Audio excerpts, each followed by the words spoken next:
Louvado seja o nome do Senhor por este privilégio, mais esta oportunidade. Estamos falando desse grande amor do qual o Senhor tem nos concedido através do seu Filho Jesus. Eu gostaria de falar hoje para a igreja uma palavra referente ao sangue do Cordeiro, imolado por nós, em nosso favor.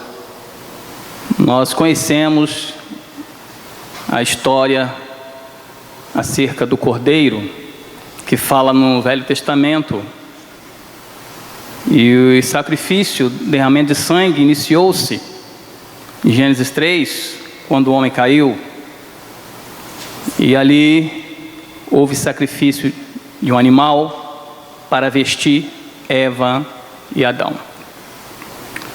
Mas ali foi o início, porque prosseguiu assim todo o Velho Testamento, a oferta pelo pecado do povo, do qual o sacerdote levava, Santos dos Santos, e também pelos seus pecados, pelo pecado do povo. Mas houve uma necessidade de que houvesse um sacrifício perfeito, único e definitivo. Como fala em João, o Cordeiro que foi imolado.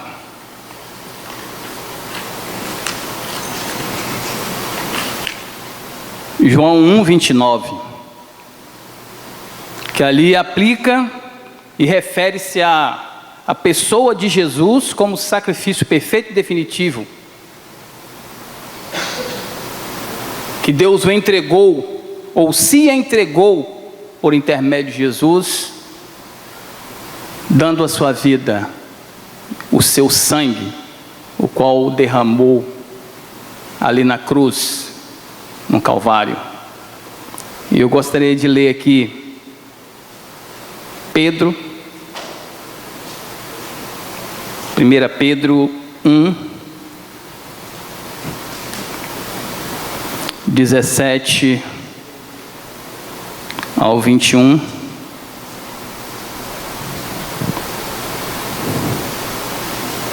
Diz assim: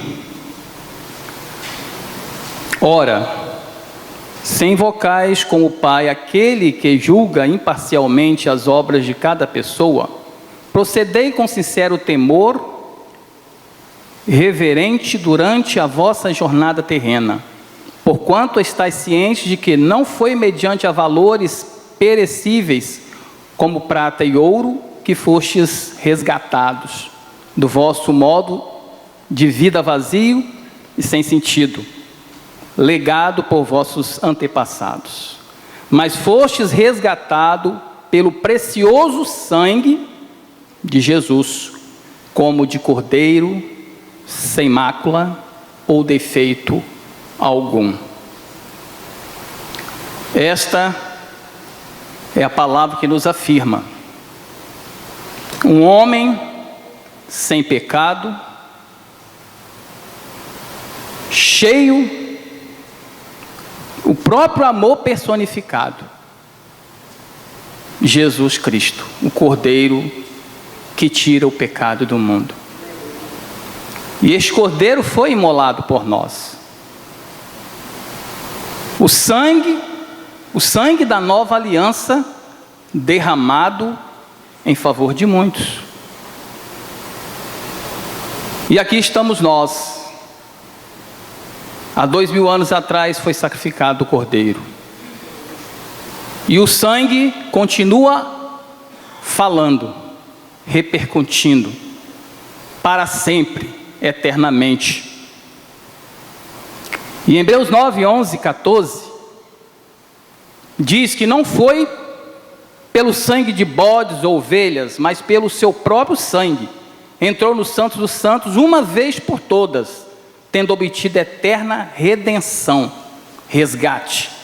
Ele nos resgatou através do sangue. O sangue que nos purifica de todo pecado. Pois não há pecado ou culpa que este sangue não possa nos lavar. Porque lá em Romanos 8,33 diz: quem tentará acusação contra os eleitos de Deus? Uma pergunta. Se é Deus quem o justifica, quem tentará contra os eleitos de Deus? Você pode aceitar a acusação, sendo um filho de Deus, eleito de Deus? A Bíblia fala que o filho, nós que somos filhos, não permanecemos em pecado. Pecamos, mas não permanecemos em pecado. E o maligno não pode nos tocar. Temos que nos apropriar do sangue, com confissão, como diz lá em 1 João, se confessarmos nossos pecados, Ele é fiel e justo para nos perdoar os pecados e nos purificar de toda injustiça. Não existe pecado que não possa ser purificado. Somente pelo sangue do Cordeiro. Não tem nada que eu possa fazer senão pelo sangue. Não tenho o recurso, ou ler Bíblia, ou orar, ou ir várias reuniões toda semana, mas há necessidade de confissão e arrependimento. A palavra diz: arrependei-vos. Arrependei-vos para que sejam cancelados os vossos pecados.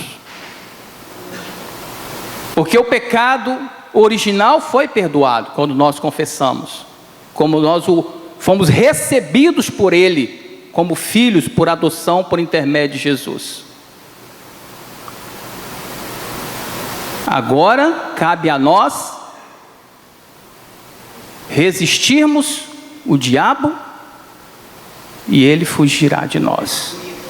Sujeitai-vos, portanto, a Deus, resistir o diabo e ele fugirá de nós.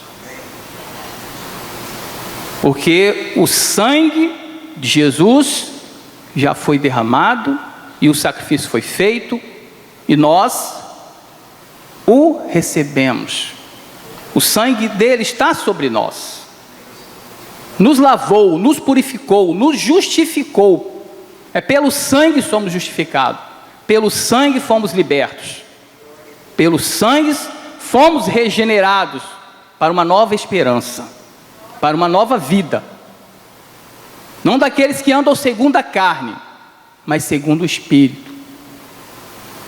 Porque a carne para nada se aproveita. E nós, como filhos de Deus, temos este privilégio de vencermos o pecado. Embora o pecado, como diz Paulo às cartas, em uma das suas cartas, o pecado tenazmente nos assedia. Temos luta, pecamos, é claro, mas temos um advogado, o justo, o qual nos justifica de todo pecado. O inocente morreu por nós, nos substituiu, foi em nosso lugar. A ira que foi lançada sobre ele era para nós, mas ele nos substituiu. Ele não cumpriu a vontade própria, mas a vontade do Pai, para o qual ele foi enviado, como o Cordeiro que tira o pecado do mundo. Poderia que algum de nós morreria por um amigo? Mas nós éramos inimigos de Deus. Inimigos de Deus. Porque todo aquele que é amigo do mundo constitui-se inimigo de Deus. Mas nós que agora fomos regenerados através do sangue derramado na cruz do Calvário. Estamos em Cristo, pois aquele que está em Cristo, nova criatura é. Há uma novidade de vida. Não tem como nós, filhos de Deus, permanecermos em pecado, porque o sangue dele é poderoso para te libertar de todo pecado. Se há alguma coisa na sua vida, na minha vida, que nós não nos apropriamos deste sangue, nós estamos deixando de crer no sacrifício de Jesus, porque o sangue dele nos purifica de todo pecado, e não há por que ficar amarrado, preso, acorrentado, algemado ao pecado, porque ele já nos libertou. Então não tem como você se sujeitar de novo ao jugo do pecado, seja ele qual for, porque para Deus não existe tamanho de pecado. Consequências são várias, dependendo do pecado, tem as suas consequências. Mas nós temos este privilégio de adentrarmos nos santos dos santos, pelo novo e vivo caminho, pelo sangue de Jesus, aquele que entrou, porque o véu se rasgou de alto a baixo, ele deu o seu corpo como carne, se abriu, foi desvendado, e nos deu o seu Espírito Santo, e habita em nós, e nos dá toda a autoridade. Lá em João 17, está escrito que ele nos deu a sua glória. A glória de Deus em nós é o Espírito Santo, é o poder de Deus em nós. E esse poder nos dá toda a autoridade para passarmos desta graça maravilhosa, deste favor maravilhoso, do sangue derramado por nós, o sangue da nova aliança, esta nova aliança, que não se rompe, ele não rompe, a aliança ele não rompe, mas nós, com as nossas atitudes, podemos estar rompendo, por não abrirmos mão da nossa vontade, por não desprezarmos e rejeitarmos o pecado, nos sujeitar.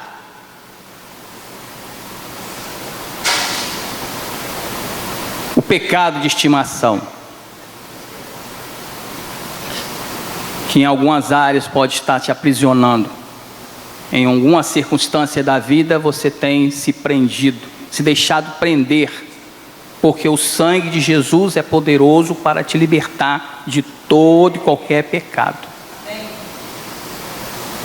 Não há como permanecer debaixo desse jugo. Efésios 1:7 diz assim: em quem temos a redenção pelo seu sangue, a remissão das ofensas. O sangue derramado em favor de muitos para a remissão de pecados. O sangue derramado por nós. Este sangue nos dá toda a liberdade de estarmos em intimidade contínua com este Deus, que mora e habita em nós, que reside em nós. Esta é a capacitação de Deus para todo salvo. Em Isaías 53:5 diz: mas ele foi ferido pelas nossas transgressões, moído pelas nossas iniquidades. O castigo que nos traz a paz estava sobre ele, e pelas suas pisaduras fomos sarados. A paz também é através do sangue. porque você tem paz? A Bíblia diz, Jesus fala, minha paz vos dou, não vou lá dou como o mundo a dá. E esta paz é gerada por uma vida de santidade, uma vida que agrada ao Senhor. Porque o homem só vive triste e sem paz quando ele está preso ou foi aprisionado em algum pecado, e com isso ele não consegue vencer, e ele fica o quê? Abatido, acusado, vai ser acusado pelo adversário. E como já foi falado, quem tentará acusação contra os eleitos de Deus? Cabe você, cabe eu, rejeitarmos este pecado. Não é fácil? É lógico que não é fácil. É por isso que Jesus morreu por nós. É por isso que o sangue dele foi derramado. Para que nós, através deste sacrifício, pudéssemos agradá-lo, oferecendo a nossa carne como sacrifício vivo, santo e agradável a Deus. Não agradando a nossa própria vontade. Eu tive uma experiência recente. Eu estacionei o carro em certa rua, vi uma lanchonete, não estava com vontade de comer, com fome, mas eu olhei assim, vou ali comer, fazer um lanche. Aí fui. Chegando lá, incrível, quer dizer, é incrível, né? Chegando lá, eu pedi um lanche, me dá um salgado disso, um suco daquilo, tá, tudo bem. Aí sentei. Fiquei mais ou menos uns 10 minutos esperando. Nada. Aí depois uma moça veio. O que o senhor deseja? Aí eu repeti. Aí tudo bem, entrou, foi lá, preparou o lanche, trouxe. Quando ela trouxe o lanche, não me agradou. Não fiquei satisfeito com o lanche, por N motivos, e devolvi. Aí não vou pagar porque, né, é um produto de vocês, eu vou pagar assim mesmo, não tem problema não. Não, você não vai pagar. Não, você não vai pagar. Tudo bem então eu não pago, mas se eu volto, senão eu não volto mais. E saí, fui para o carro. Aí sentei, mas houve um incômodo dentro do meu interior, irmãos.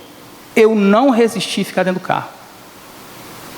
E aquela guerra dentro de mim.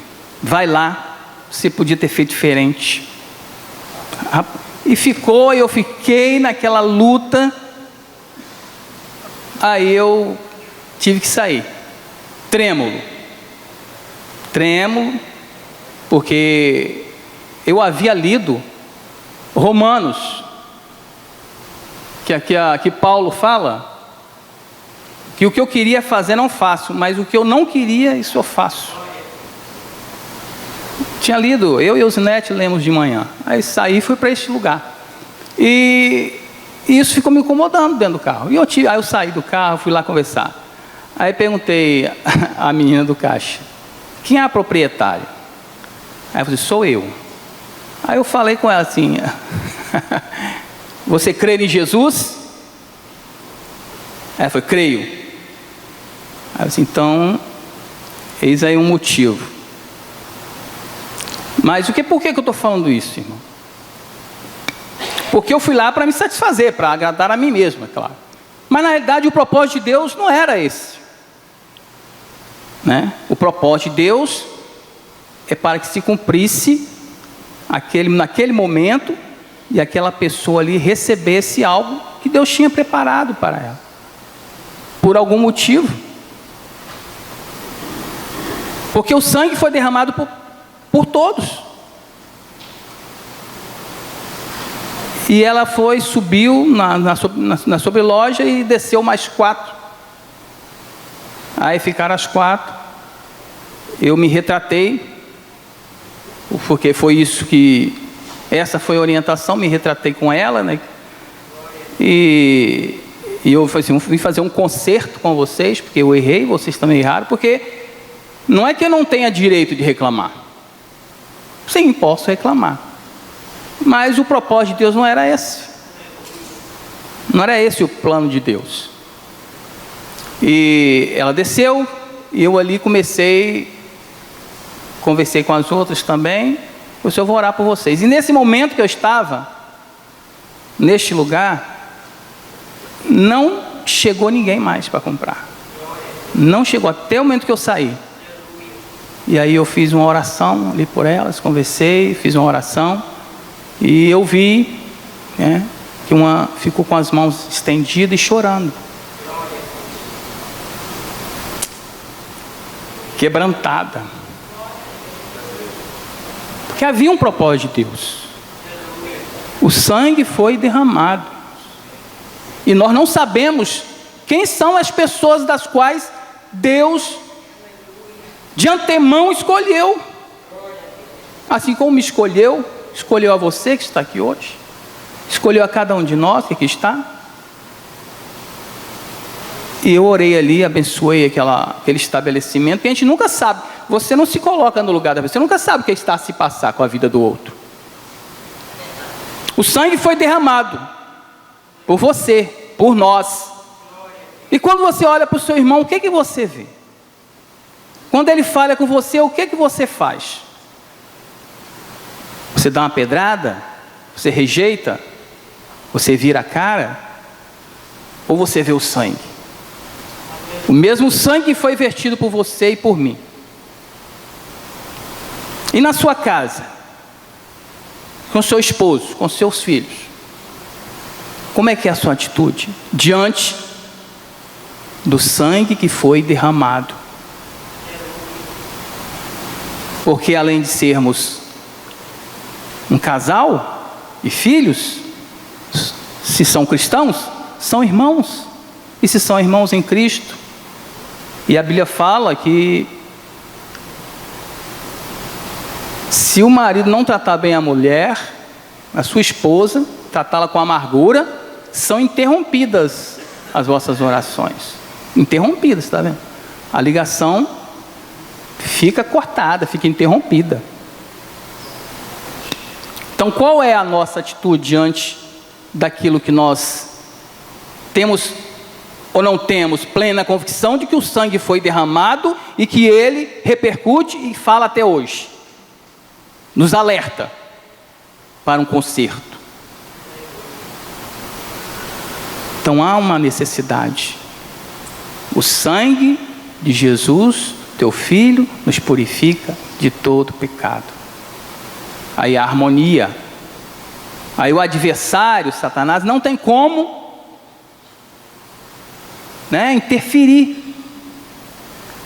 Porque na unidade. E ele vê que ele não tem como, né, lançar dardos. Porque os dardos vão ser lançados e vão cair por terra. Porque há poder no sangue de Jesus. O sangue de Jesus é poderoso para desfazer toda e qualquer cilada do maligno. Que as armas das nossas milícias não são carnais, mas são poderosas em Deus para destruir fortalezas. E tem alguma fortaleza, algo que está te impedindo a prosseguir, a eu prosseguir nesta caminhada? E Jeremias diz, não sou eu, não é minha palavra fogo, não sou eu o martelo que esmiuça a penha. Há poder no sangue de Jesus, no nome de Jesus, o nome que está acima de todo nome. Aleluia. E este poder está em nós e opera através de nós, pela palavra. Amém. Que a palavra é poder, a palavra purifica, lava. Por isso que nós temos que nos apropriar deste sacrifício, deste sangue, o sangue de Jesus derramado em nosso favor, para que assim nós possamos romper em fé, porque sem fé é impossível agradar a Deus, é pela fé, nada concreto, visível, mas Ele traz a existência. Ele é o Deus que traz a existência, aquilo que não existe, e faz com que se manifeste aquilo que já existe para a glória dEle. Nós, como igreja, Ele também fala lá em Apocalipse, que o testemunho, o sangue do Cordeiro e o testemunho, a vitória da igreja. O sangue do Cordeiro e o testemunho. E o Senhor diz na palavra, que nós somos testemunhas. E ser-me-eis minhas testemunhas, na Judéia, em Samaria e até os confins da terra. Nosso testemunho é fundamental, como filhos de Deus, como aqueles que levam esta palavra, este evangelho, um Jesus que é vivo, um Jesus que nos supre de todas as nossas necessidades, porque o meu Deus em Cristo Jesus há de suprir cada uma das vossas necessidades, são supridas, para a glória e para a honra e para o louvor dEle, porque sem Ele, nada do que foi feito se fez. Sem Ele nada podemos fazer, irmãos. É necessário, é inevitável nós não deixarmos de usufruir do sangue, nada além do sangue, nada mais. Não precisamos fazer nada, a não ser tomar posse, nos apropriar do sacrifício de Jesus na cruz do Calvário. Portanto, tudo que pudermos fazer para nos ajudar, impossível, só pelo sangue. O sangue do Cordeiro que tira o pecado do mundo. Esta é a palavra, irmãos. Que o Senhor nos conceda espírito de sabedoria e revelação, para que prossigamos, independente da circunstância, nesta caminhada, para a glória de Deus.